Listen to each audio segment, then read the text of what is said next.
think it's done. I think I'm happy with that. This is the first of 2 compilation videos featuring the best bits of 2025. Well, at least the bits that I enjoyed, especially because I've had to sit and watch them over the last few days. It's surprising how long it takes to compile and then put together a video such as the one that hopefully you're about to sit and watch. And although during the course of the year I thought, well, there's not been a lot of highlights. Obviously the Purple Empress and the Magnificent Seven were one, but I wondered as we went along in the year what I was going to fill a compilation video up with. In the end, I've got so many good clips that I'd like to put into a compilation video that this is the first of 2. And chances are the second one will last as long as this one. So, if you're hungry, go and make yourself something to eat now. If you're thirsty, go and get a flask. And if you're going to be cold and you're going to be up for most of the night, get a sleeping bag, because this is the first of the 2 compilation videos featuring the best bits of what has been a fantastic year.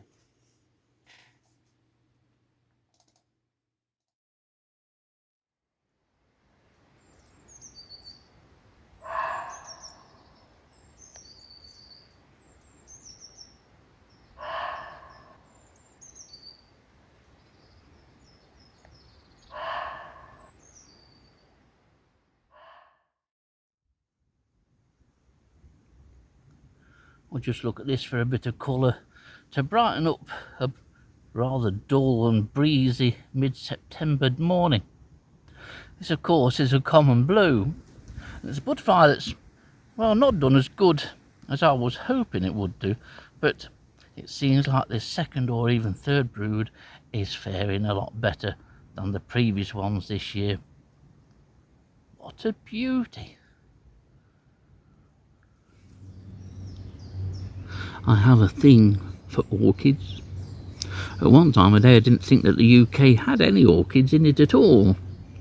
But then I became much the wiser and more knowledgeable and discovered that we do. We have a really good range of orchids in the UK.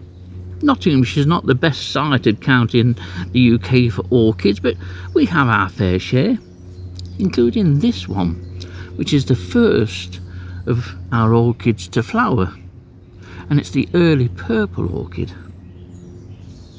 This patch of ground here, tucked away at the side of a narrow, well-worn footpath in the middle of Willow Park, used to be, well, I won't say covered with these, but there used to be many flower spikes just in this one small area. Today, this is the only flower spike that I've found, and I must admit, as I was walking through here, I'd completely forgotten about the existence of these orchids. The problem where this orchid is, and the other ones are or were, is that it's now no longer just a quiet, tiny footpath. It's used by motorbikers that come through here every weekend on at least a couple of occasions. I'm worried that that might have led to a decrease in the number of plants of this early purple orchid. But it's a beautiful thing, as are all orchids. There's no ugly orchid or horrible orchid at all. Well, I don't think so. But Nottinghamshire, while it has some cracking species, doesn't have the exotics like the famous lady's slipper orchids. Nobody has them apart from one site somewhere. So we have to make do with these beautiful flowers, and beautiful flowers they are indeed.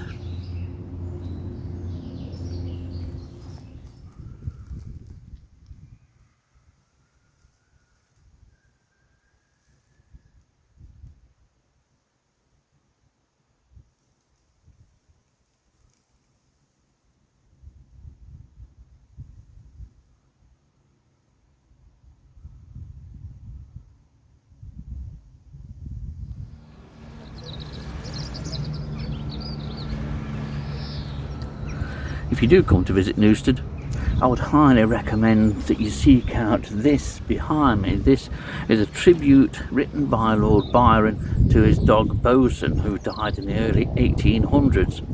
Now, I've not read any of Byron's work before, and I'm not into poetry by any means, but the words on this are absolutely beautifully written. If the rest of Byron's work is anything to this standard, then perhaps I ought to read it. But it's clear that Byron loved his dog. He may have been many things, Byron, in his time, but he clearly loved his dog. And if you've loved and lost a dog and you read that, then you may well be moved to tears. It's a fabulous piece of work.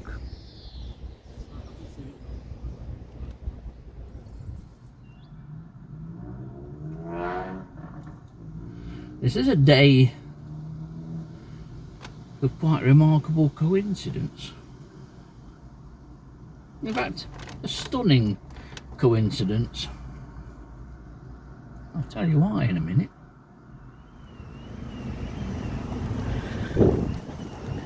Well, I'm at B&Q at Worksop.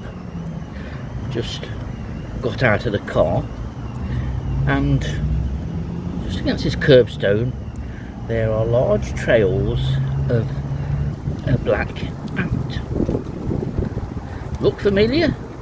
Well, it should do, because I think these are Tapinoma. Nottinghamshire, as most of you will know, is situated in the East Midlands, and the East Midlands and the majority of the eastern part of the UK have been very dry. The West has suffered with more water than we have, but we could really do with some water now. Understand that we're going to get some at the end of May, and the table is going to be turned. We're going to go from being very warm and dry, unseasonably warm and dry, to unseasonably wet, all in the space of a few days apparently. But at the moment, vegetation alongside the tracks here at Bevercoats Pitwood are a bit like that. They're starting to dry up and die, the grasses and all the plants right at the trackside. But not all the damage and dying off of plants is down to the very dry weather. Some's down to a clearwing.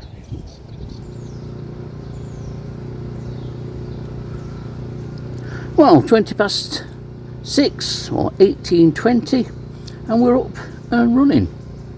And the start times for these trapping sessions are now just going to get progressively later and later and later.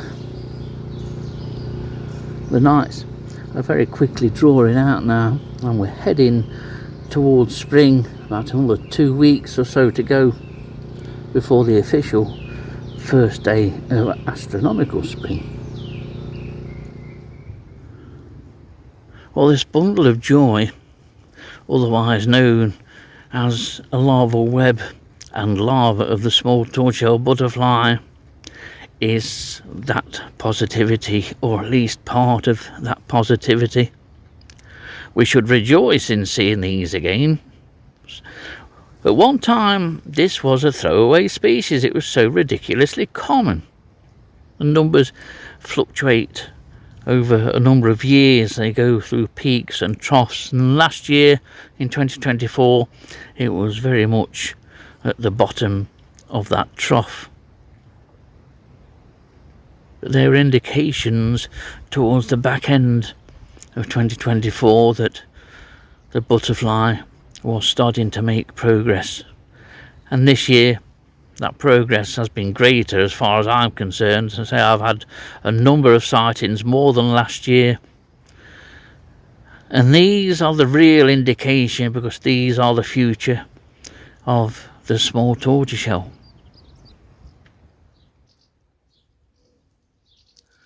Back in 2023 I planted this.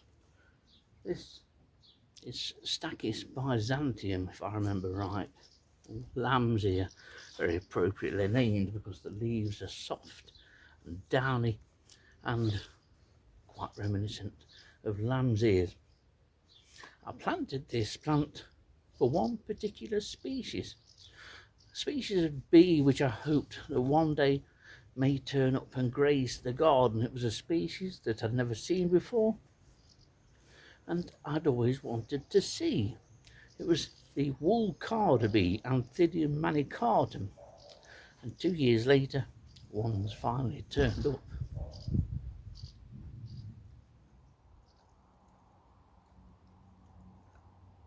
Although many people aren't interested in fungi, I only have a passing interest. I think many people will know exactly what this species is. Even if they don't know the name, they will have seen this one.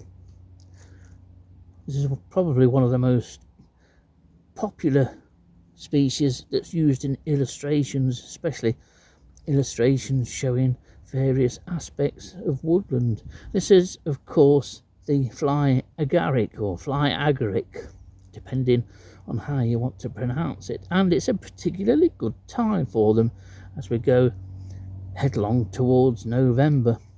And this is an absolute beauty because it's virtually perfect. If it wasn't for that little nick that's been taken out of this front end, it would be a stonker.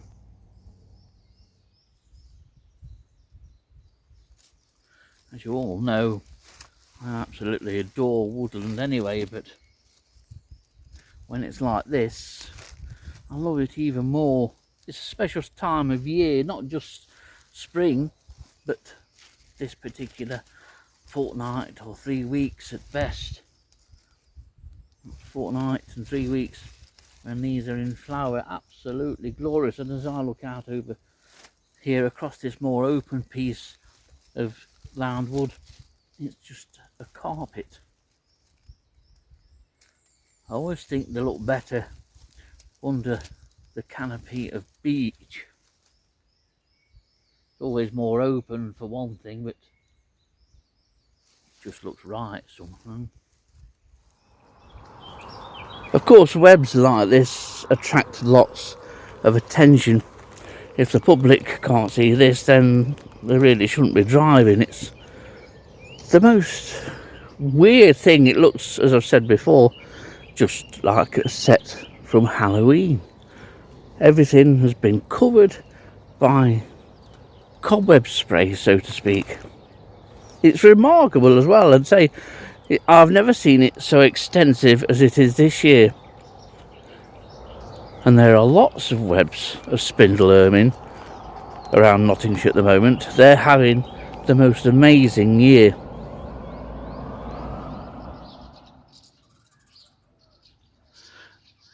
There's 3 up there and they're all juveniles.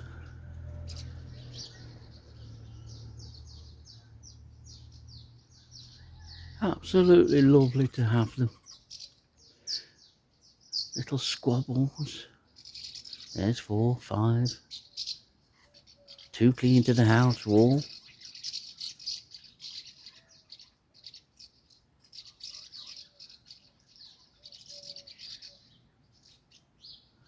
This is fabulous. The simple things that you can take the utmost pleasure from. Look at that. Coming down to within feet of me. This has been a lovely morning.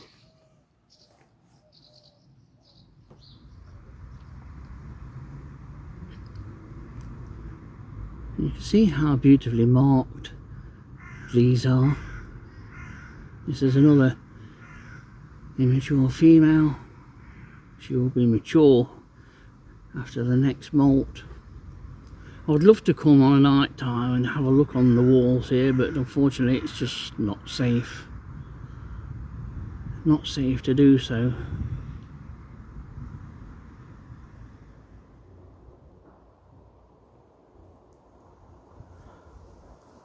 Coming after the end of a very nice summer that we've had here in the UK in 2025. Autumn isn't looked forward to by many.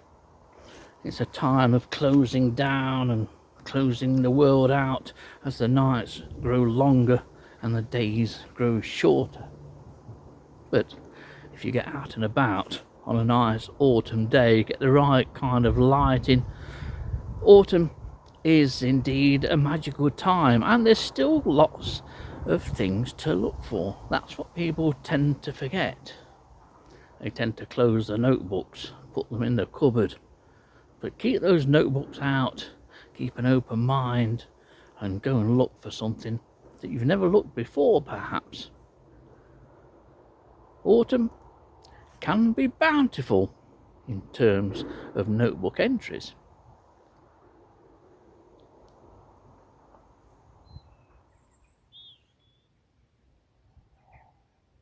I tell you, it's always a nice sky here. Another very dramatic sunset. Hints of leftover showers in front of us, but no rain is forecast for this part of the UK tonight. It should be completely dry, just a light breeze and very warm temperatures and humid conditions.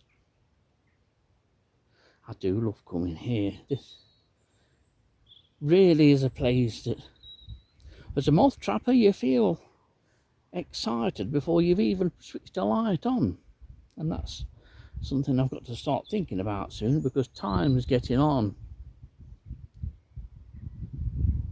But I like this sort of 5 minutes just getting here and just admiring the fantastic sky.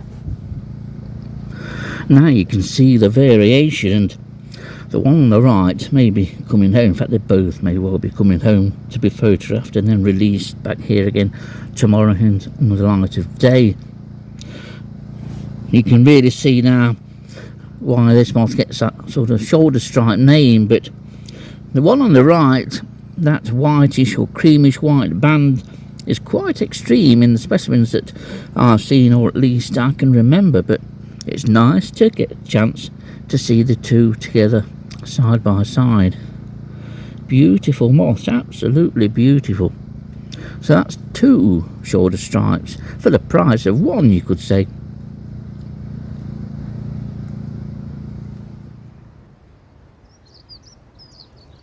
Well, that was something quite incredible. It's the first time I have ever seen a flying swarm, and I didn't expect that a flying swarm of honeybees would be like that. But it's turned an ordinary, beautiful spring day's walk into quite an event. I never expected to see, or as it turned out, to hear that. Just walking up this hedge now, it's completely innocuous. You can't hear the buzz of anything other than a passing bluebottle fly. But when I approached a certain point in the hedge, about 100 or so yards up the field here, I heard buzzing, and then I looked, and then there was just hundreds and hundreds, well, thousands of honeybees swirling around in a mass. And they weren't in a concentrated mass, as you could see. They covered a larger area. So I moved out into the field, and that's where I started filming from, and I crouched down in that field, but there appeared to be bees coming past me to join that flying swarm. I really expected the swarm to be much denser than that.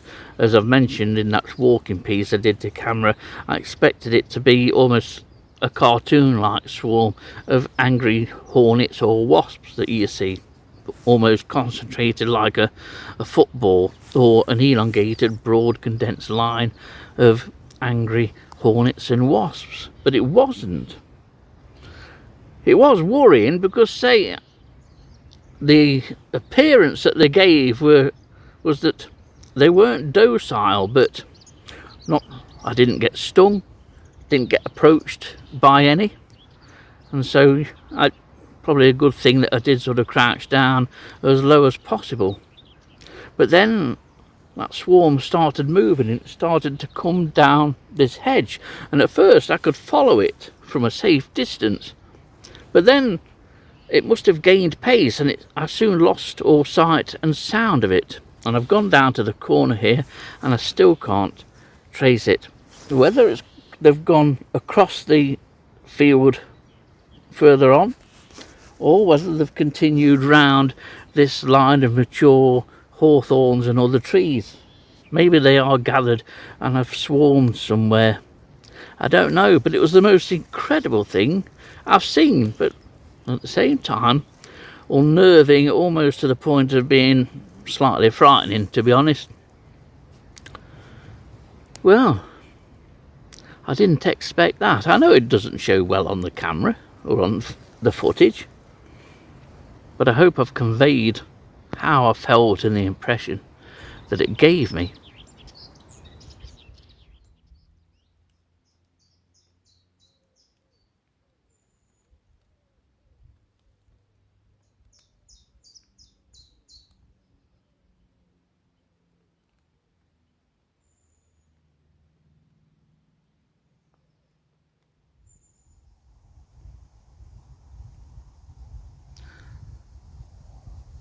This is the kind of thing that I like to find. This is a birch leaf, but it's not an ordinary birch leaf, because this is a birch leaf that's had history. It's had an interaction with another species. But it wasn't recent. This was going back to the spring.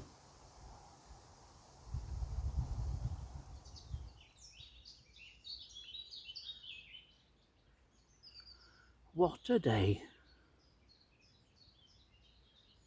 Mid-morning here, Clipstone Court on the 30th of April. Not my most favourite of days, the 30th of April.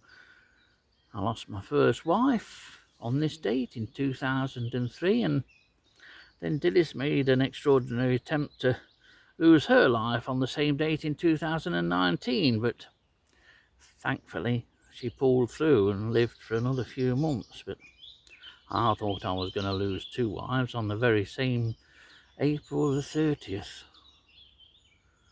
Imagine that.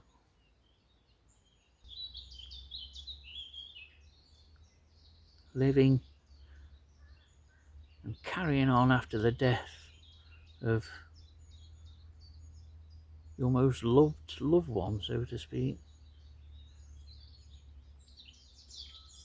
It's days and experiences like this, just wandering around the forest, that help me and have helped me. They continue to. The hurt, lessons over the years, still remains. It always remains, but it lessens. You just get used to it. And sights such as this,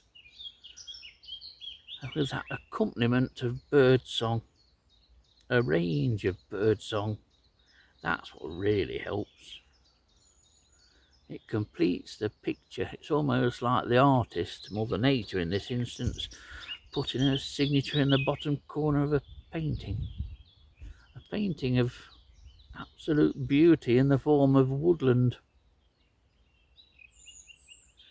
Woodland and trees, of course, the two go together very nicely. In fact, one wouldn't exist without the other one, I suppose.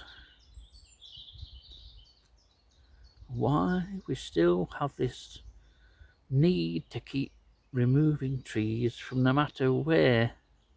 We shouldn't be removing trees. People seem to be less tolerant of trees, certainly in gardens and suburbia. Councils are less tolerant of trees. They're frightened to death of a twig dropping on somebody's head.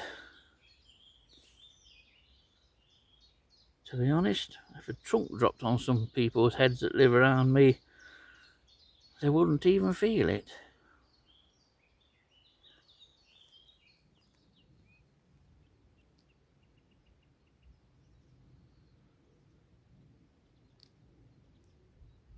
It's quite beautiful. In fact, it's more than quite beautiful, it's very beautiful. When the traffic stops, it becomes very peaceful.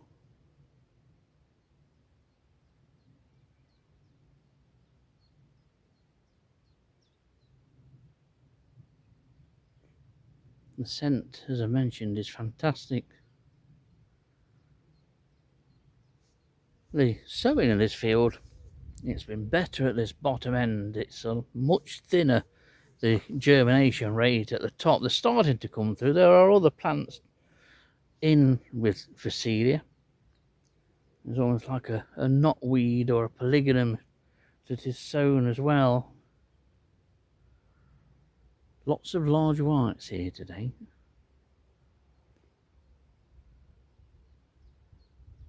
What could be better?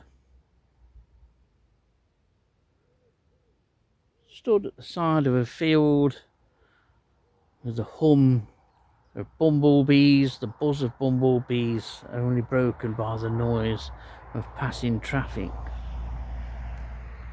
It's always lovely when the sound of the traffic dies down and you're left with nature's sounds.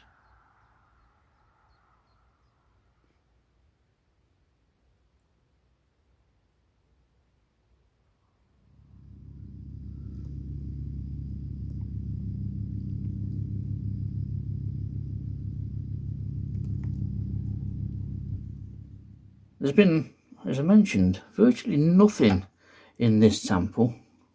Virtually nothing at all. They're just brilliant things. They're related to scorpions, but these are false scorpions. And that's what they do a lot. They'll tuck themselves away. They can get in the tiniest of gaps. They're just brilliant. Completely harmless, of course. And these are the kind of things you can go and look for in such samples as this. Blackthorn's really a stunningly beautiful yet very simple flower. And nature's good at that. It keeps its design simple, none of these double or triple flowered flowers. Simple is best.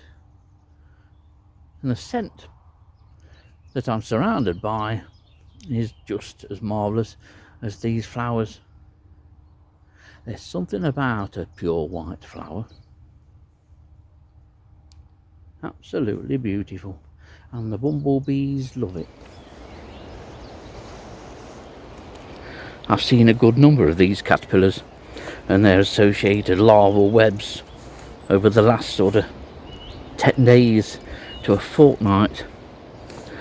The most remarkable event regarding any moth, certainly that I think we'll have in Nottinghamshire this year, but this appears to be a more national rise in fortunes for what has been a very rare moth, and a moth which has got increasingly rare over the last sort of 10, 15, 20 so years. This year it's gone balmy for some reason.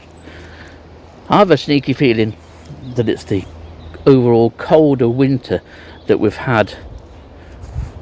That sort of put an end to a run of mild winters, and plus the fact that these can spend up to about 7 years, I believe, in the pupal stage. Something has happened to trigger a really good season for these, and these are the largest caterpillars that I've found. I'm at Bevercoats Pit Wood.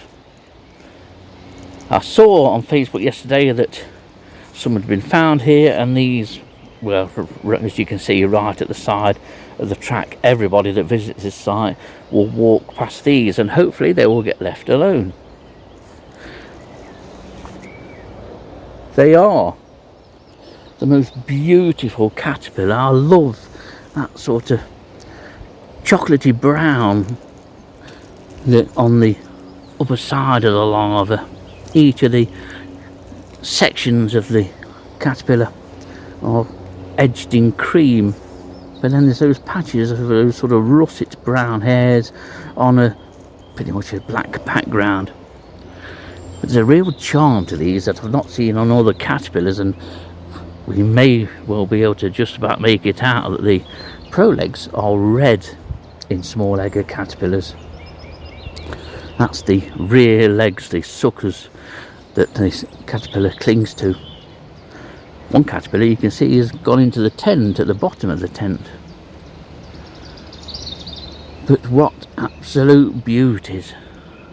Fabulous thing. Still a very rare moth. I have a sneaky feeling that it's going to go back to being rare.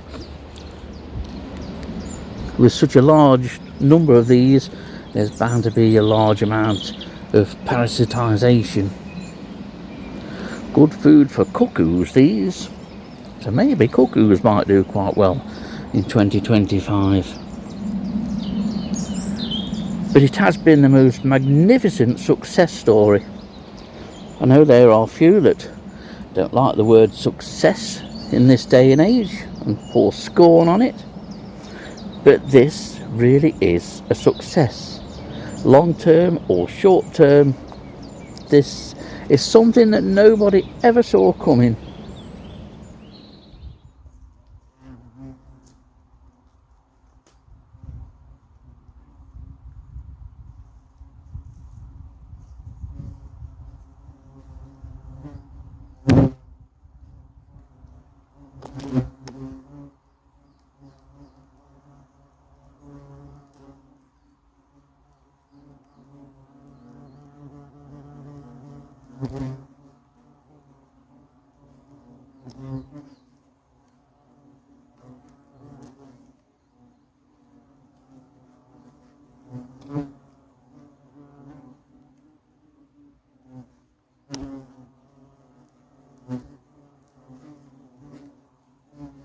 It's a beautiful night.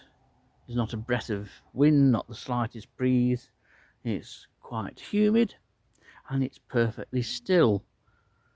There are hundreds and hundreds of Myrmica rubra alates, that's winged males and queens, on the wing. Most of them are on the top of my car, or using that as a launch pad to have sex in the air.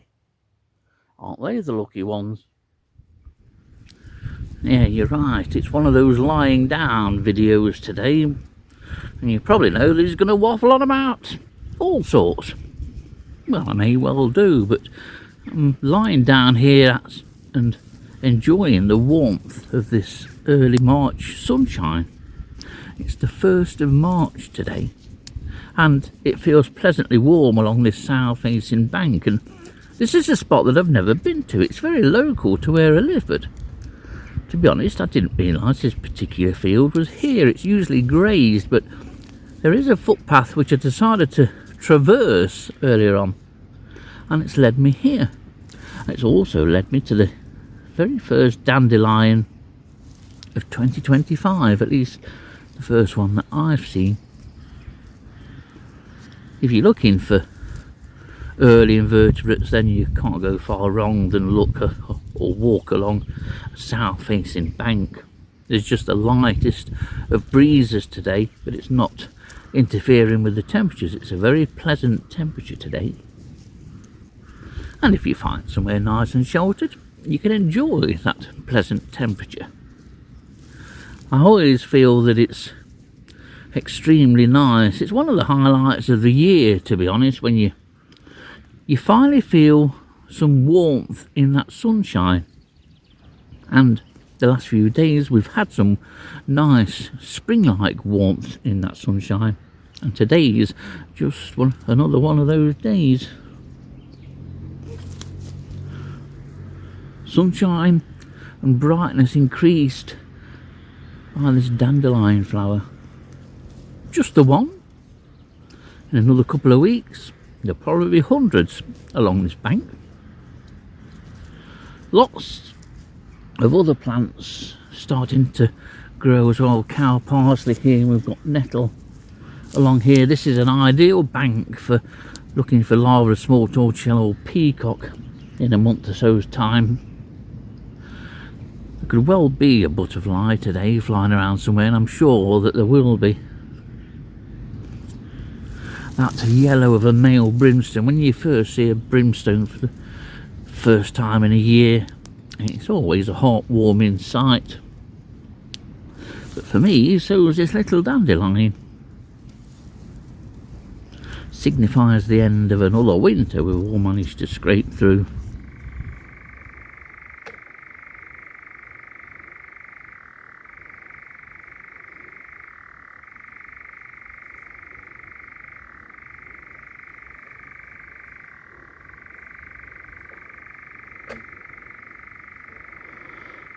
with birds like the nightjar and woodcock too, but most especially nightjar.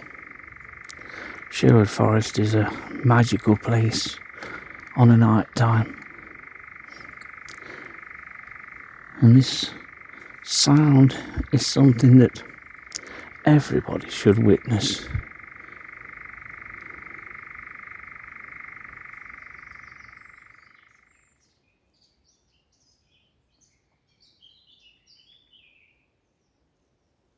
It's an absolute picture, and at the moment not a breath of breeze at all. It's so still now, absolutely glorious. I find that coming out this time of year is probably as good as any time of the year. It's brilliant for the soul and for the mind. It really is, and it's surprisingly quiet today. I've seen or heard very few people walking past on the path just over to my left and to your right. It's always better that way. What a place.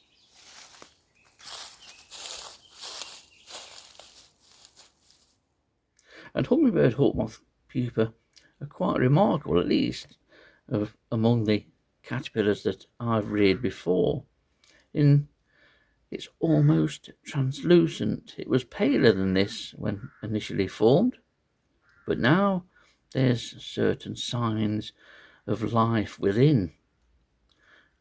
The head end is to the right, of course, and you can maybe able to make out where the antenna is. The curved edge to that right hand side of the pupa is where the proboscis is going to be housed. You may also be able to make out a light brown eye developing on the outside of that part of the pupa. There's almost a little black crescent, and it always looks as though the pupa is sleeping to me. But we're still just a few days or so away, maybe 3 or 4 days from emergence. There's no colour to the wings yet, and the whole pupa has got to darken considerably. But they do provide you with quite a remarkable insight as to what's going on inside the pupa, because they are quite transparent.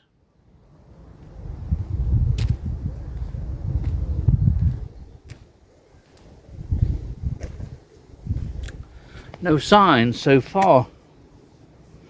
Quite reminiscent of last year when I came. There's a little bit more blackthorn to look at on this side, and I would like to get on the southeasterly side or easterly side of this hedgerow.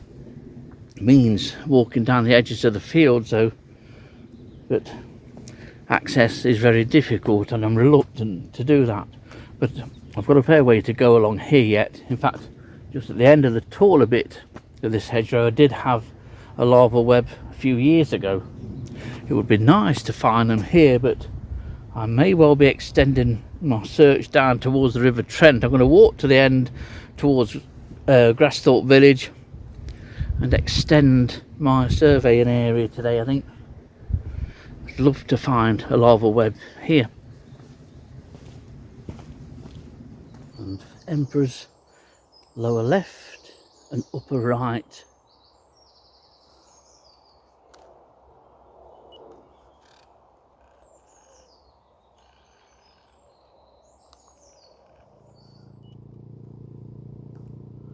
I'm just trying to give you an idea of how much is around the light. There's a second small elephant hawk just come in. It's just in front of the, or just to the right of the light now.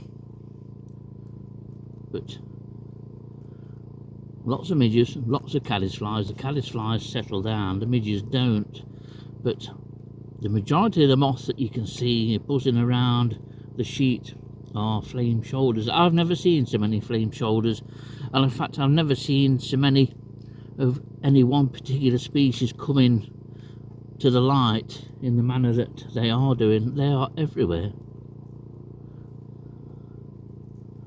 There's a silver ground carpet, an oyster catcher flying around over. There's a couple of flames in now, which are very different to flame shoulder. There's a middle-barred mine that I can see. It's a busy sheet.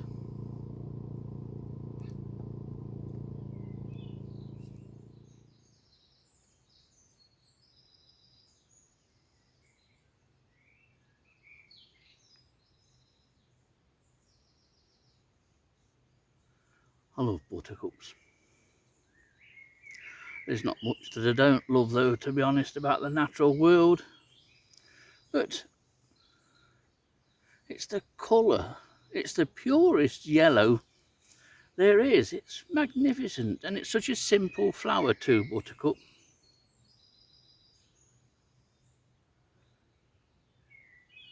And sitting in amongst an area of buttercups like this, just, it's so nice. This is what the countryside is about. It's about appreciating it and, more importantly, looking and observing to me. We tend to have our heads looking down at 45 degrees angle into the screen of our mobile phones nowadays. We don't look at this, we miss all this. Very important to take time out to enjoy all this, and not the 6-inch screen that you have in your hand and that you carry around at every possible opportunity and couldn't possibly ever live without, apparently. My friend the chiff chaff has followed me again.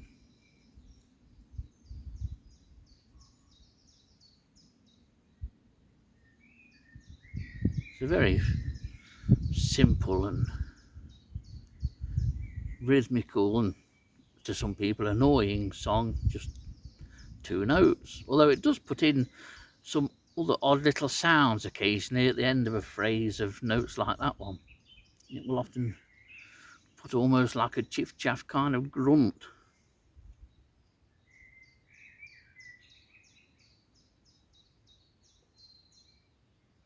The natural world is just beautiful, and we need to learn to appreciate it more than what we do.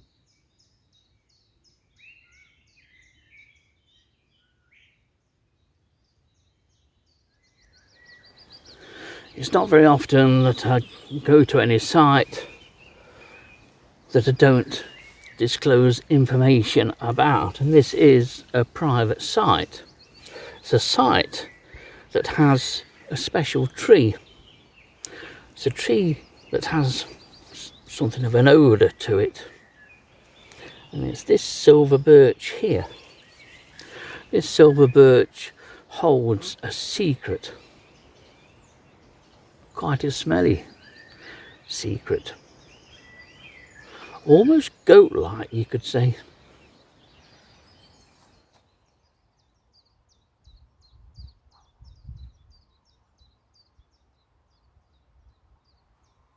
One of the main reasons for me calling in at Calverton here is that this is a really good place in Nottinghamshire for green hair streak, and this is one particular site where I found green hair streak before.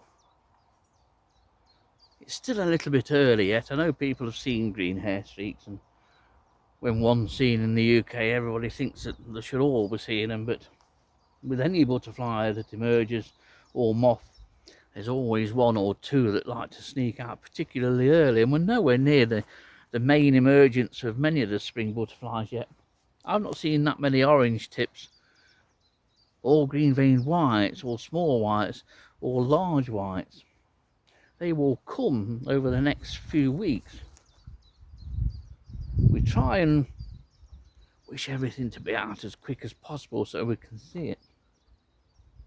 Sometimes we need a little bit of patience. I think I might need some patience today looking for a green hair streak. It's a fabulous little butterfly, and there's got a couple of places locally to me that I can go and look for it.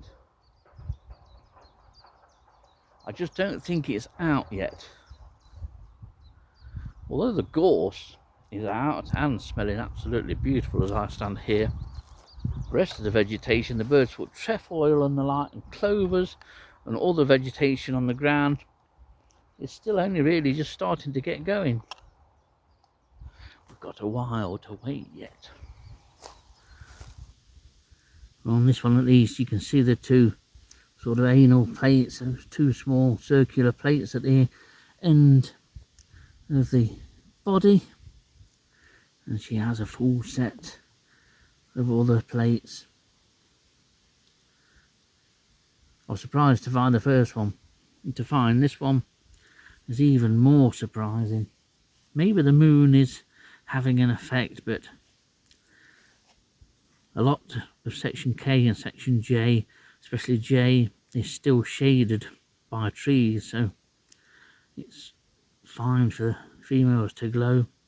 The grass strip probably isn't going to produce any because it's in full moonlight, but at least we have two again.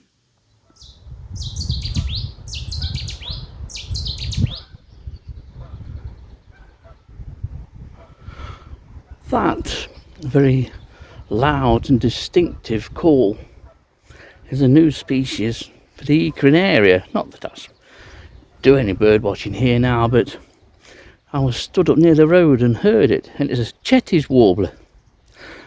For the best part of 17 years I stood here hoping that one day such a bird would grace this place, but at the time, 17 years ago, Chetty's warbler in Nottinghamshire was more than twitchable. It was a rarity, and it's another success story over the last 15 or so years. I'm finding it pretty much wherever I go alongside water. In fact, I've heard one calling at Sutton-on-Trent this morning too, but to finally hear one here is absolutely brilliant. I'm actually here on the lookout for small eggers. I've been driving around a bit today, and I have found two small egger webs at Wellow. I'm going to go back and film them again on the way home. It's a new grid square and another range increase by this moth, and I thought I'll come and have a proper check around the hedgerows at Ekrin Flash. But I was also keeping an eye out for any migrating butterflies, because there are the odd signs that painted ladies are on the move.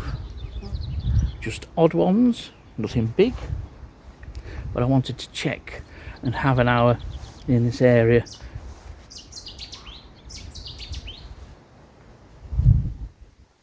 It's moved and I've not seen it. This is one of the best areas within the whole of Sherwood Forest, I think, in which to lose yourself in the fabulous autumn colours. It always looks good, and with a fabulous carpet of sweet chestnut leaves here. They go brown very quickly once they hit the ground, sweet chestnut leaves. But it's always a lovely spot here. Fabulous old oak tree here on the left, and a mix of trees, silver birch, oak, sweet chestnut. It's a lovely spot in autumn, and I know many people don't like autumn, and they don't like it primarily because what it comes before. But here over much of the UK we get nothing like the winters we used to get annually. And of course there was a couple of classic winters of 1947 and 1963, which anyone who's old enough to remember both of them will forever tell you how bad they were. In fact, if we did have winters like them, or a winter like them, I've no idea what the UK would do. We wouldn't cope. But people did back then. They pulled together and coped together and helped each other. I fear it would be a very different story for a real winter. Well, while we're doing a spot of moth fondling, we might as well fondle this chap. What a beauty this is. Of course, this is an elephant hawk moth, and this one's just starting to warm up again. Not had as many of these as I would have expected by now. Not just tonight, but in the last couple of trapping sessions, but a thing of beauty. It's nice to see one of these. You will always get lots of different beetles if you trap over a sheet like this. You get lots of all sorts, but it's surprising what turns up. But I didn't expect one of these to be plodding across the sheet, and thankfully it's paused. It must be out of breath. Fabulous things. And the larvae, of course, live in dead wood, producing a very large grub-like larva. And then ultimately, this equally impressive beetle, who I think is ready to make a run for it.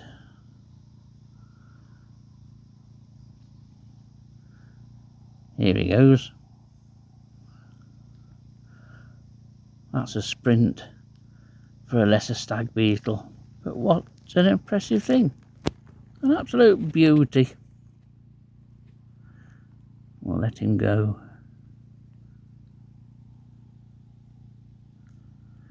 He'll be tired out now. He'll have to rest for 20 minutes.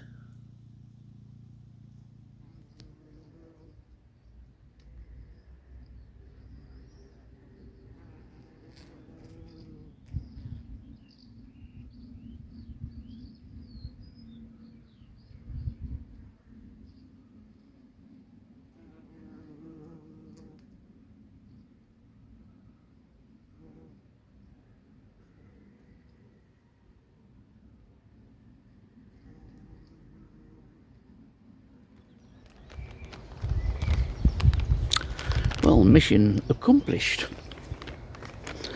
I thought there would be the reaction there was to me not digging this tree up or sapling up and taking it home or replanting it somewhere safe.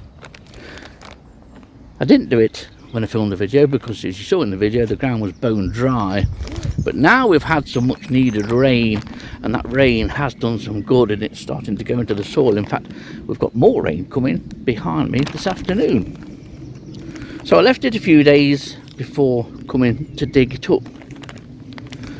All that remains now is for me to take this home, put it in a clay pot with some decent soil, and grow it on at home for a couple of years, get it to a decent size, and then maybe think about where it's going to be planted. That's the difficulty, finding somewhere safe that I can plant this tree, knowing that it will indeed be safe and won't be cut down or won't be thinned. That's the last thing I want. So, our little sapling oak does, after all, have a chance to get as big as that one.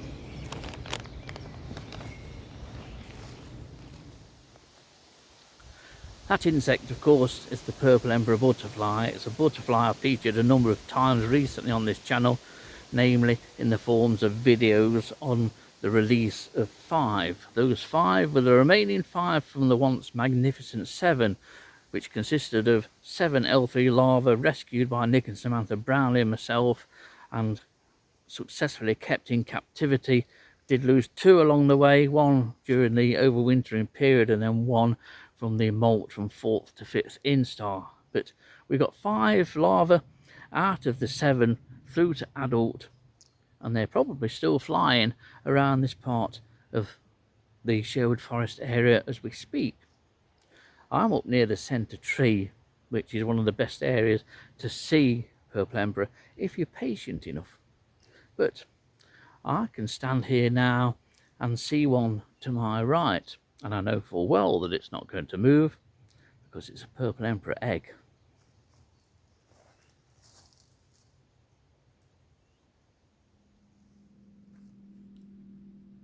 Isn't that an absolute picture? One of the things about moth trapping is it's not always the moth trapping bit itself.